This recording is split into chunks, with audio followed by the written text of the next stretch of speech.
Hello, everyone, and welcome to another episode of the BG Show. We are here to talk about episode 6 of House of the Dragon. A lot is going on, so let's get right into it. I'm here with my co-host Adam, as always.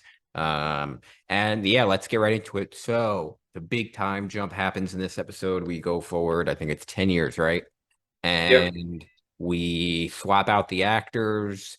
We kind of knew this was coming, kind of unprecedented in kind of anything. I don't can't remember a show that just kind of swapped out the actors. I think because the show is good, people are kind of willing to not ignore it, but kind of accept it.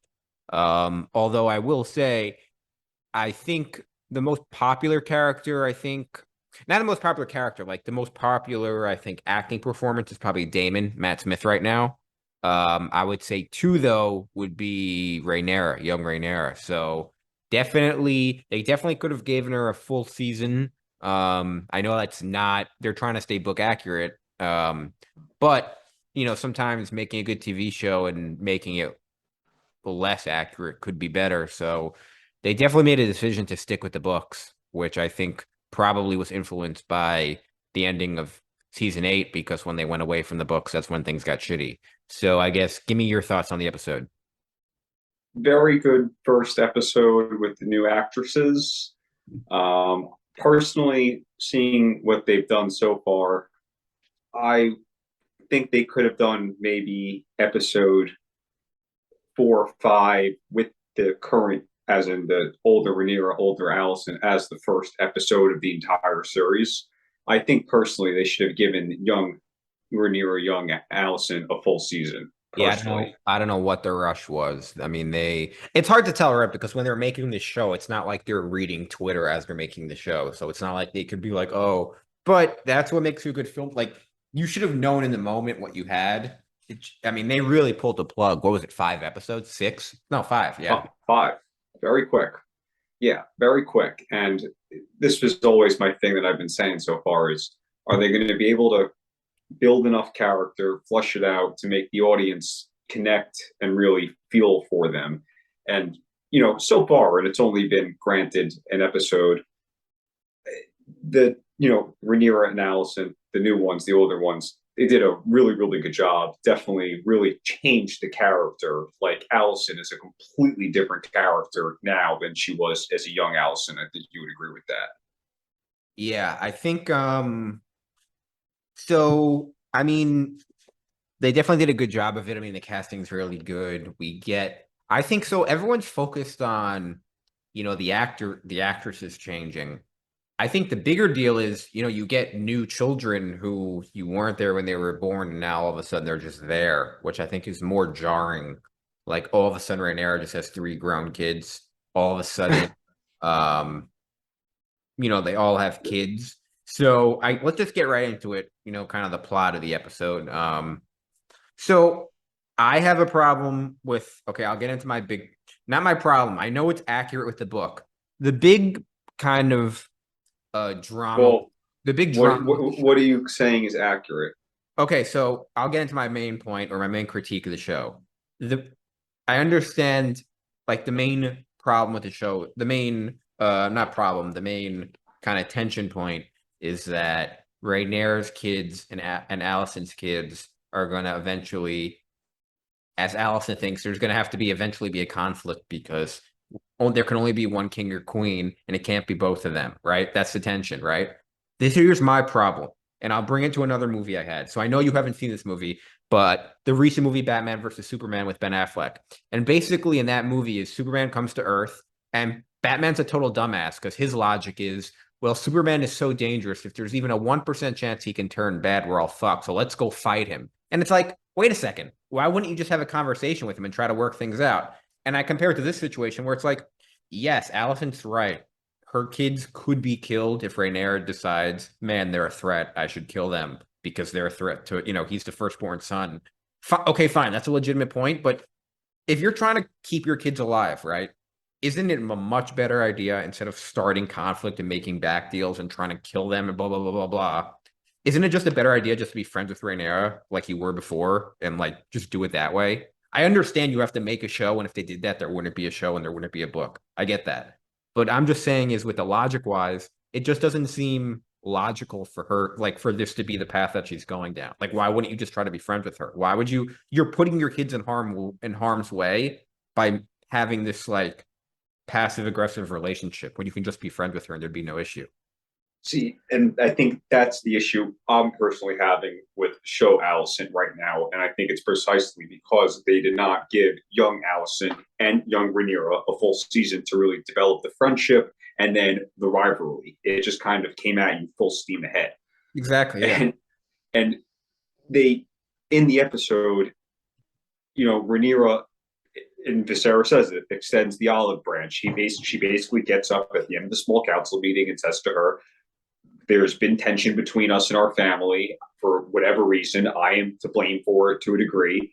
And she says, let's have a reconciliation, marry Jace to Helena and unite the family. And that was a fair offer. But of course, if you do that, that's the end of the show. And clearly, that's to make good television, unless it goes to a super left turn.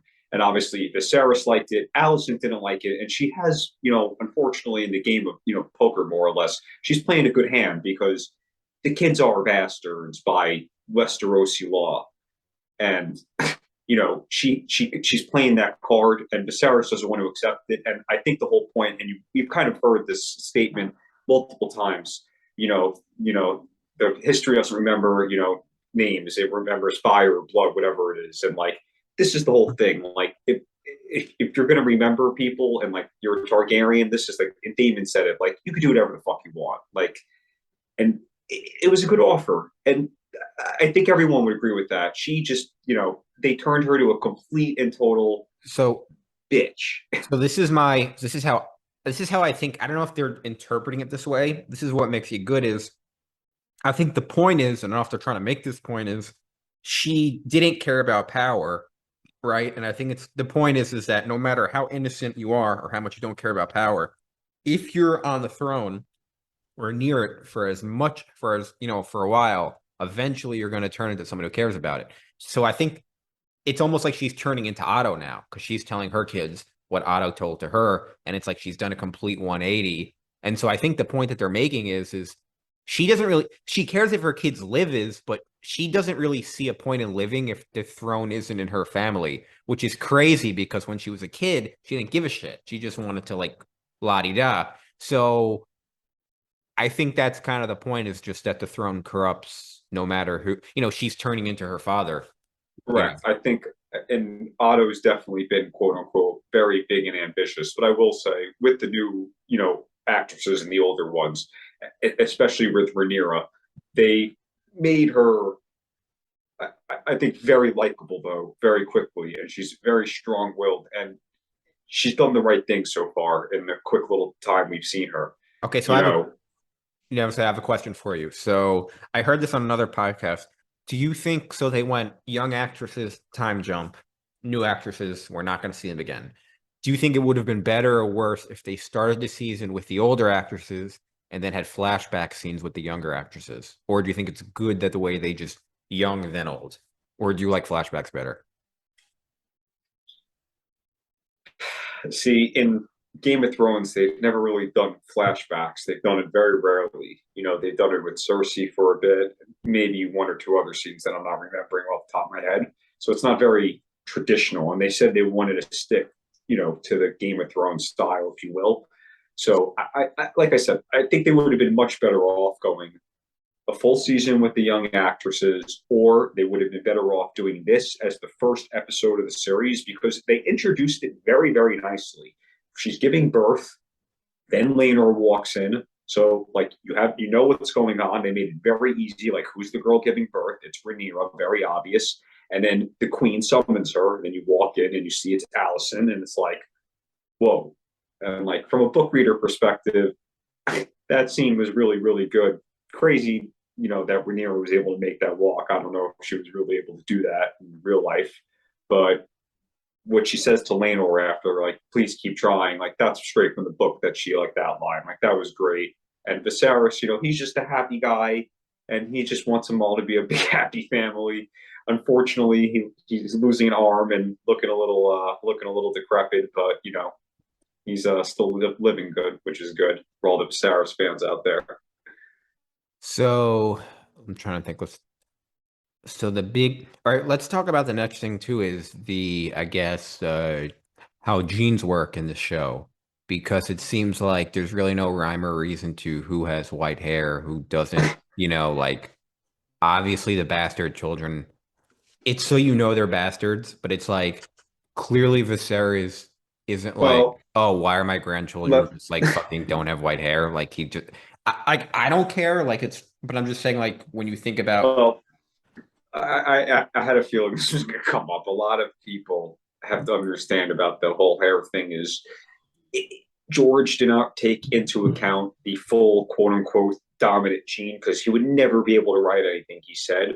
And one of the minor changes that they made, which maybe would have been a difference and people aren't noticing, is remember, John had black hair and Rhaenys, she really has black hair. She does not have blonde hair, and she comes from the Baratheons.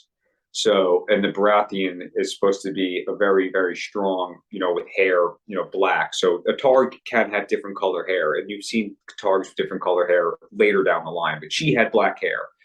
As it relates to Daemon's children, you know, in the books, they're white with blonde hair, the typical Valyrian look, traditional Targaryen style.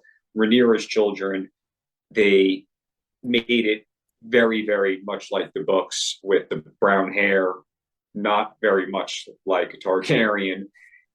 Obviously with Laenor as the father, maybe they could have done another mixed child in there, but they chose to go with, pure white, brown hair. And that was kept for the books. And, again, it also goes to show you, Rhaenyra is truly the mother of those kids. Like, you can't deny that. She is truly the mother of those kids. So, like, her hair just wasn't the strong gene in that perspective. Like, it does happen. So it just hasn't really happened yet in that timeline of Targaryen rule and, the court, if per se. But like I said, Rhaenys really did have black hair. So I guess she might have been, off the top of my head, maybe one of the first. And I'm sure there was one or two other Targaryens before that might have not had blonde white hair. and so Laenor knows, right? Laenor knows those aren't his children. Is that what we're supposed to believe? Yeah, and they made it very clear that they had a very nice, later in the episode, that they had a very nice, arrangement for 10 years so far that let us know with the time jump. And, the father Well, was I didn't even think clearly, of that. But like also that the kid, that's another thing. It's not only dominant gene with the hair, but it's also the kid should be half black. And he's not. well, in the show, yeah, you would think so. The kid would be a little bit different skin tone. But it is Uh, what it is. right. But, the other thing is they made it very clear that Harwin was the father. So, like, there was no second guessing. And, Jace even asked Rhaenyra, like, is Harwin Strong my father? And she said it without saying that, yes, you are, who you are, but you're a Targaryen So, thick and through. and this is another thing I'm thinking of. So Viserys doesn't care that his firstborn son is pretty much not anything. Like that doesn't bother him. What do you mean? Well, like his two sons aren't, in You line mean for the Aegon? throne. Yeah, both of them. So does he like what? Because I don't think you don't see Viserys you don't see his sons interact with him, right? You just see the sons talking with the mom and talking with. You don't see Viserys talk to his sons, which is weird, right? It almost See, doesn't seem like he's the father. It seems like he's. and I'm he looks ridiculously older. He looks more like a grandfather. yeah. And this is the problem. They went too fast. We've never had a scene. Think in Game of Thrones of all the random scenes, maybe in early seasons 1, 2, and 3 of Cersei having dinner with the little kid with Tommen and Joffrey. Like I can remember, especially season 1 in Winterfell, they're all having dinner together. We've never had like a full dinner scene with the whole family, and you're more than halfway through the season. It just they're moving too fast, which is unfortunate. But once they get there, I think they're going to slow down. And I know we've recorded a little bit late, but the following episode, that was a true Game of Thrones episode in pace. Best one of the series so far, in my opinion. But that's for another time. So the Clubfoot, um, after, we have the whole thing where we figure out that, what's the guy's name? Hall, what's his first name? Which one? The guy who's the father, the real father. Harwin. Harwin Hall. What's his name? Harwin. Strong. Harwin Harwin Strong. Strong. And so we find out he's the father, and he gets into a fight with Christian Cole, and Beats the living shit out of him. yeah, Christian Cole's just a bitch at this point. And I think this is another, like, I'm just supposed to believe that Laenor, who has a dragon and is part of like the richest and one of those powerful families, pretty much other than the king, and is gonna be the king himself once the king dies, right? Because she'll be the queen, so King he'll be the king. consort. King consort. So he'll be married as the king, not the real king, but he'll be, yeah. He won't sit the throne, but His he'll sit by wife her will be the most side. powerful person. And Correct. I'm supposed to believe that he is okay, not only with this guy being alive, but basically just doing whatever the fuck he wants. Like, I don't, I know it's, again, it doesn't ruin the show for me, but it's just hard to believe that he would be okay with that. Yeah, they definitely, you know, because we're so used to seeing a different type of Kingsguard, and do remember in the beginning of Game of Thrones, Meryn Trant used to beat Sansa. They used to show it. Like that was like one of the few things like that got Game of Thrones on the map is like, an older guy beating like a little girl. And you know, for whatever reason, they're making Cole out to be really, really like a huge prick and an asshole for, to build up his character, which is I'm okay with. It's good to give him some flavor. You don't want him to be a dull, boring guy to hate. You want to give someone to really hate. And in that courtyard scene, you really saw it because he put Aegon up against Jace. Aegon at that time is maybe like 14, 15. Jace is maybe like 9 or 10. And like he thinks he's so cool beating like this kid. And Harwin's watching it. And he was like, this is when you teach him cruelty because, clearly he's a weaker opponent and doesn't stand a chance. And he held his own, pretty well, Jace, for his part, believe it or not. Remember, and they didn't make a big deal of this, but Harwood is supposed to be the strongest knight in the realm. Like his name is Breakbone, so like his kids are supposed to be fucking like strong as shit, obviously too. You know, so they and in that scene before everything went crazy, you saw on the balcony Lionel and Viserys talking, and Viserys basically saying, "Let them train together. They'll grow up together. They'll be happy as brothers together." And you get down there, and clearly there's a little bit of friendly banter between them. They're telling jokes. They're, kind of going at it with each other. Remember, they did the whole, Pink Dread trying to get the dragon, and they played the joke on Aemon. So, they're kind of going at it with each other, kind of, like boys will be boys. It also makes sense that they would be kind of the brattier ones because if you think about it, they kind of grew up with the king as their father, and then their father's also kind of an idiot, probably not disciplining them at all. Where her sons grew up with pretty much two fathers because they had their real dad who was around, and they also had, kind of their fake dad who was, who's also a good guy. So it kind of makes sense that they would be well behaved and that the other ones wouldn't be behaved. Yeah, Aegon and they actually do make a character change again of the kids. So we're getting older kids again. Aegon, so far they've kind of made him pretty well to the book. I don't know truthfully how young he's supposed to be right now, but he's drinking, and you saw he was distracted in the courtyard looking at the girls. Like in the books, like he drinks, he parties, he gets around, he has fun. So like I'm assuming they're trying to build up to that, which is I guess good to get to the character. And then you saw Cole make his jape. Harwin went ape shit on him.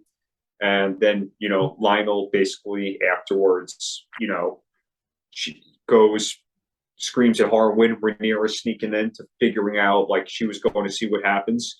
And, Lionel basically says, how could you be so stupid? Because no one has blatantly in public like attacked the Kingsguard like that. And that's like a huge fucking deal. So I get your point of like, how could he still be a Kingsguard? And I can get Lionel's point of like, how could you actually attack a Kingsguard?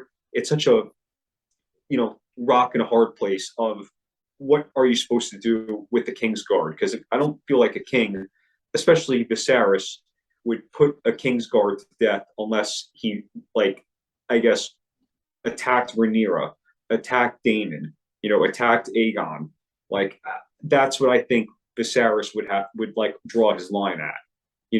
Maegor, he would have fucking killed him by now.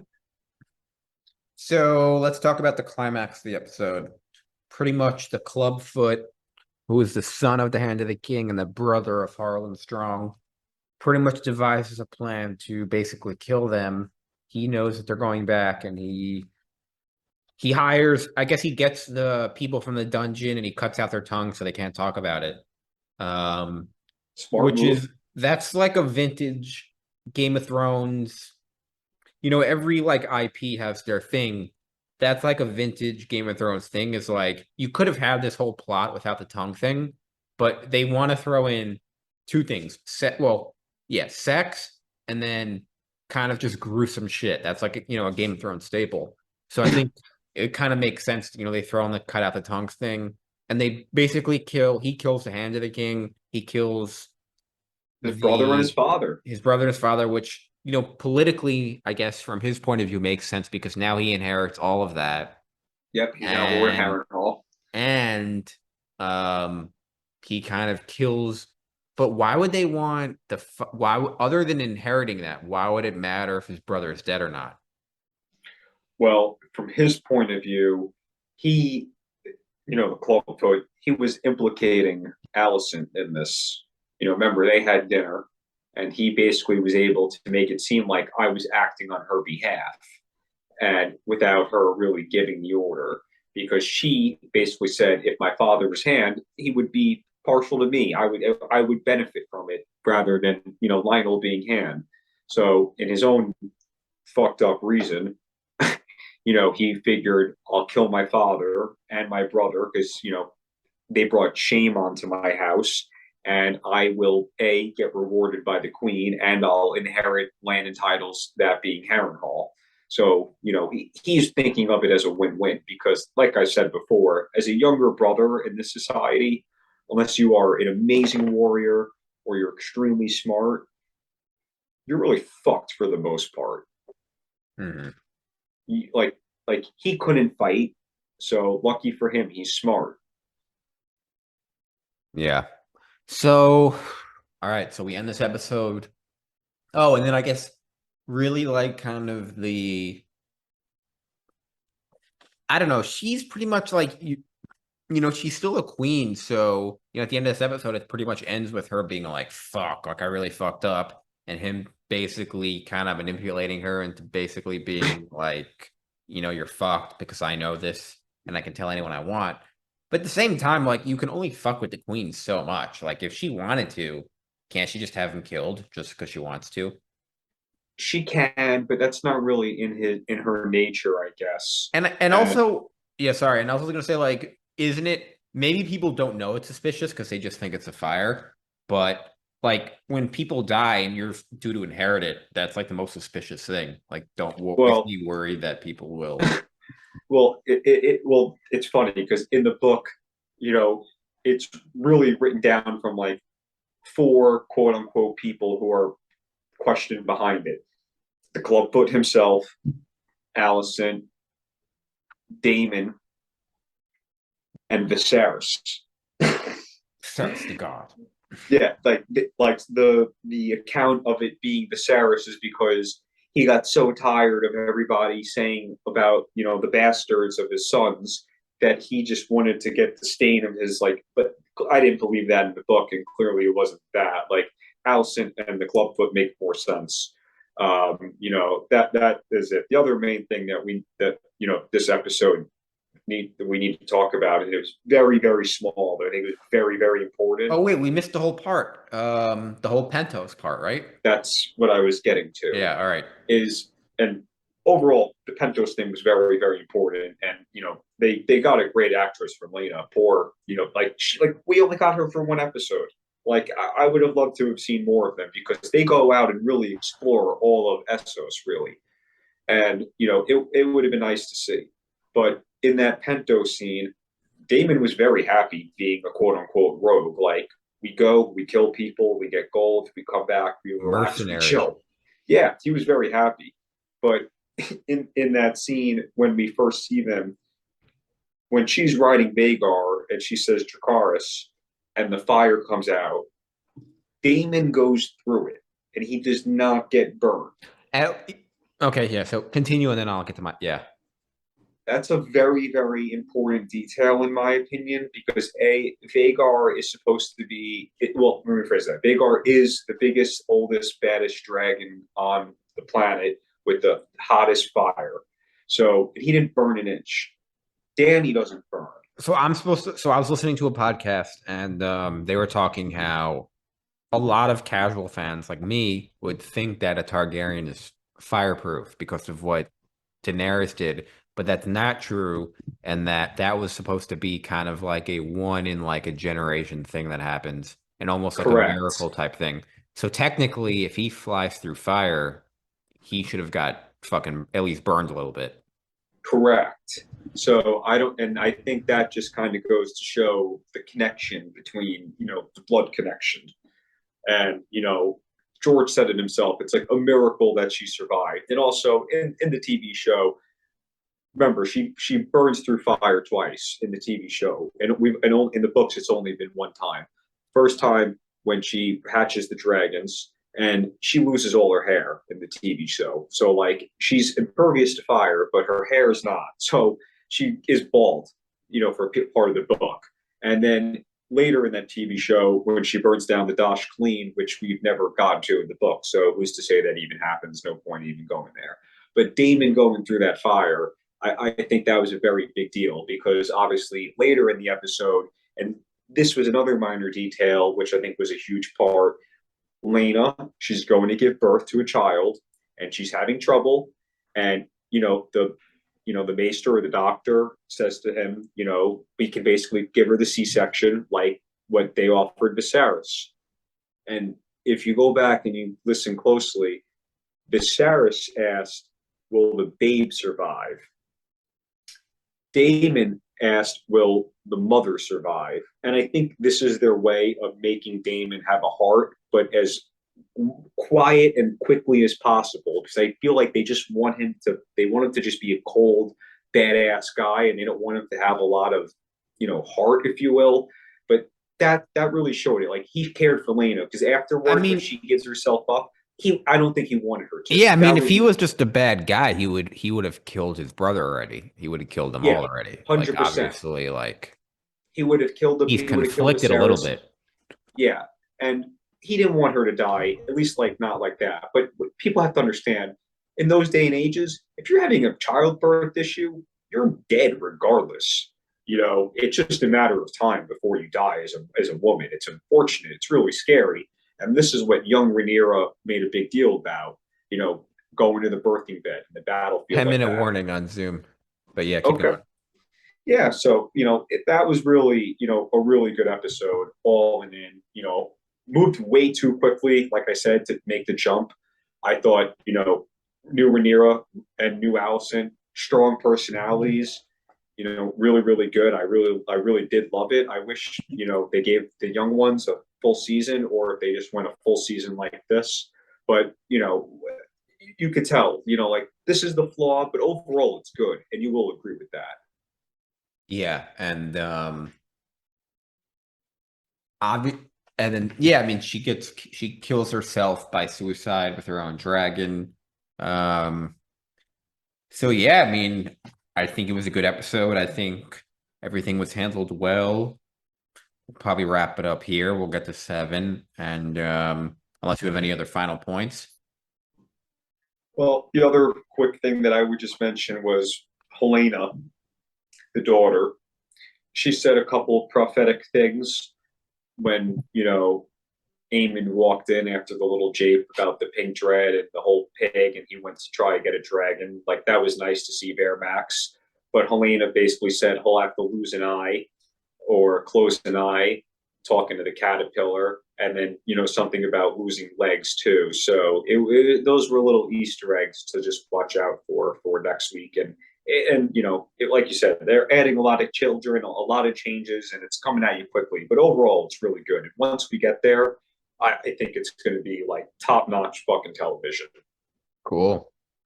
All right, guys. So that wraps up our episode 6 review. Thanks again to Adam for joining us. We'll get to 7 after this. Yeah, we'll have a lot more coming on our channel. By the time season 2 rolls around, I'll hopefully have a much better setup, better quality, better everything. Thanks again for watching, and I'll see you guys in the next one. Bye, everyone.